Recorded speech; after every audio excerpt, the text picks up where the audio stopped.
नमस्कार, Haryana at 9 PM news channel में आप सभी का स्वागत है। आइए आपको कराते हैं खबरों से अपडेट। कोई मेरी भी आवाज़ सुनो।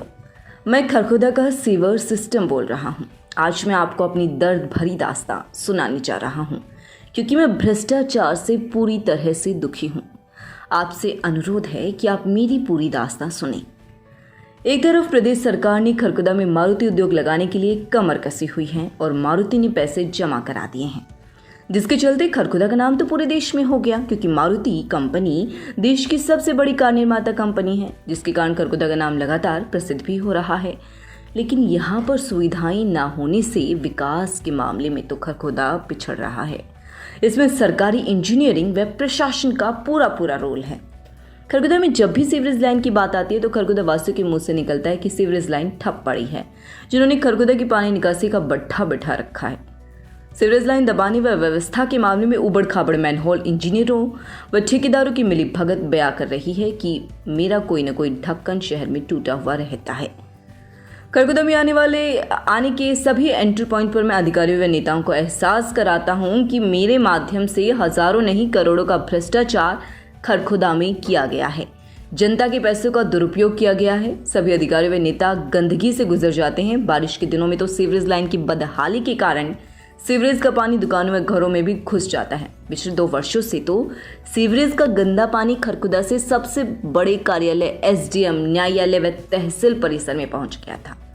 लेकिन पता नहीं क्यों खरखुदा प्रशासन व नेता विजिलेंस जांच नहीं करवा रहे। आपको ये भी बताना चाहूंगा कि मुझ पर करीब 12 करोड़ रुपए निर्माण पर खर्च किए हुए थे, जबकि 10 करोड़ रुपए अलग से व्यवस्था पर खर्च किए जा चुके हैं, जबकि खरखुदा वासियों को इसका लाभ तो मिल ही नहीं रहा। उल्टा ये सीवरेज मैनहोल के कारण इस बार उन बस्तियों में भी बाढ़ जैसे हालात हो गए, जहां पर अब तक कभी भी बारिश का पानी नहीं ठहरा था। इस बार तो मुझ पर किसानों की फसल खराब करने के आरोप भी लगाए गए हैं, क्योंकि सीवरेज ओवरफ्लो होने के कारण सीवरेज का पानी किसानों के खेतों में चला गया था। नगर पालिका ने अपने नालों को भी सीवरेज लाइन में छोड़ दिया, जिससे पाइप का और अधिक भट्ठा बैठ गया और पब्लिक हेल्थ का ये बहाना मिल गया कि नगर पालिका के कारण सीवरेज लाइन ठप पड़ी हुई है। वर्ष 2008-9 में गुरुकुल मटिंडू की धरा से सीएम भूपेंद्र सिंह हुड्डा ने खरखुदा में जब ऐलान किया कि खरखुदा में आगामी 40 वर्षों को ध्यान में रखते हुए पेयजल व सीवरेज व्यवस्था कराई जाएगी, जिससे खरखुदा कस्बे में भी आधुनिक शहरों की तर्ज पर सीवरेज व्यवस्था होगी। जब ये ऐलान मुझे सुनाई दिया तो मैं खुशी से नहीं समाया। मैंने सपने संजो रहा था कि अब मैं खरखुदा में भी अपना नाम कमाऊंगा और लोगों को सुविधाएं दूंगा। सीएम की घोषणा के बाद खरखुदा शहर में मेरा यानी कि सीवरेज लाइन दबाने का काम शुरू किया गया। लेकिन जिन ठेकेदारों ने सीवरेज लाइन दबाई, उन्होंने जोड़ भी ठीक से नहीं जोड़ी और ना ही सीवरेज मैनहोल अच्छी गुणवत्ता के बनाए। उसी दौरान मैं चीख कर कह रहा था कि मेरी अच्छे से व्यवस्था करो, मुझे बहुत लंबा चलना है, लेकिन किसी ने नहीं सुनी। जैसे तैसे करके सीवरेज लाइन के नाम पर करीब 12 से 15 करोड़ रुपए की राशि खर्च की गई। खरखुदा वासियों को आज तक मैं अच्छे सीवरेज सिस्टम की सुविधा नहीं दे पाया। मैं भी क्या करूं, जैसा बोया वैसा काट रहे हैं। मौजूदा हाल में मेरे सीवरेज सिस्टम की लाइनें जवाब दे चुकी हैं। ठेकेदार व अधिकारियों के कमीशन के खेल का खामियाजा खरखुदा की जनता को भुगतना पड़ रहा है। मौजूदा हाल में मेरी व्यवस्था ऐसी है कि खरखुदा हर एंट्री एग्जिट पॉइंट पर मैं चीख रहा हूँ कि कोई तो मेरी सुनो, कोई सुनने को तैयार नहीं है, कोई मेरी इंक्वायरी नहीं कर रहा। दिल्ली मार्ग पर तो मेरी लाइन कहाँ दबी है, कौन सी लाइन से कनेक्ट है, इसका ठेकेदारों को ही आज तक ठीक से नहीं पता।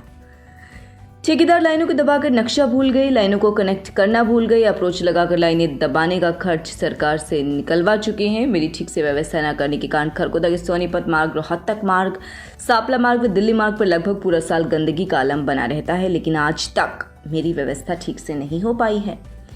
जब कोई मेरे बारे में सीएम विंडो या मंत्रियों में शिकायत करता तो मुझे बहुत अच्छा लगता है। मैं सोचने लगता हूँ कि हो सकता है कि सीवरेज सिस्टम के बारे में सुनवाई हो जाए, लेकिन ढाक के 3 पात रिजल्ट 0 ही रहता है। मैं ये भी बताना चाहूँगा कि कोई अफसर मेरी इंक्वायरी करे तो सबसे पहले मेरा अंतिम छोर देखे, जहाँ पर मेरी प्रक्रिया समाप्त होती है। खरखुदा में वहाँ के हालात भी बदतर हैं। मेरी व्यवस्था दुरुस्त करने के नाम पर ठेकेदार व इंजीनियर निरंतर मोच लेते आए हैं। जो सुधार खरखुदा वासियों को चाहिए वह अभी तक नहीं मिल रहा। कई शहरों में मेरी सीवरेज सिस्टम व्यवस्था इतनी अच्छी है कि लोग सीवरेज कनेक्शन लेकर खुश होते हैं, खरखुदा में तो कोई सीवरेज कनेक्शन लेकर राजी ही नहीं है, क्योंकि सीवरेज लाइन ही आज तक विभाग चालू नहीं कर सका है। मैं कहाँ कहाँ अपना दुखड़ा रोऊं, मेरी कोई सुनने को तैयार नहीं है। मैं आपको सीवरेज सिस्टम के बारे में बताना चाहता हूं कि हाईटेक सिटी जब बसाई जाती है तो मैं बाढ़ राहत का तो कार्य करता ही हूं, साथ ही रोज़मर्रा का मल अपने माध्यम से ट्रीटमेंट प्लांट में ले जाता हूं और वहां पर सीवरेज के पानी का ट्रीट करके उसे फसलों के लिए खाद के रूप में उपयोग किया जाता है। कई फैक्ट्रियों में इसे अन्य कार्यों के लिए भी प्रयोग किया जाता है, लेकिन खरखुदा में ऐसा कुछ नहीं हो रहा। मेरी सारी व्यवस्था सवालिया घेरे में है। जनता की चुप्पी व ठेकेदार और अधिकारियों की मिलीभगत मुझे अपाहिज बना रही है। मेरी इस दयनीय व्यवस्था का खरखुदा का दुकानदार और खरखुदा में रहने वाले लोग भी कुछ हद तक जिम्मेदार हैं, क्योंकि वह अपना कूड़ा करकट नालियों में बहा देते हैं, जिसके चलते वह सीवर में फंस जाता है और व्यवस्था ठप हो जाती है, जिसके बाद सीवरेज ओवरफ्लो हो जाते हैं और गलियों तक पानी पहुंच जाता है। Tulip hospital Sonipat, department of urology, we are excited to announce that a well-reputed senior doctor has joined us in urology department, Dr. Gaurav Singh Randhawa, laparoscopic uro-onco surgeon. OPD timing morning 9 a.m. to 10 a.m, evening 1 p.m. to 7 p.m. from Monday to Saturday. लगातार खबरों से बने रहने के लिए channel को like, subscribe और share जरूर करें। धन्यवाद।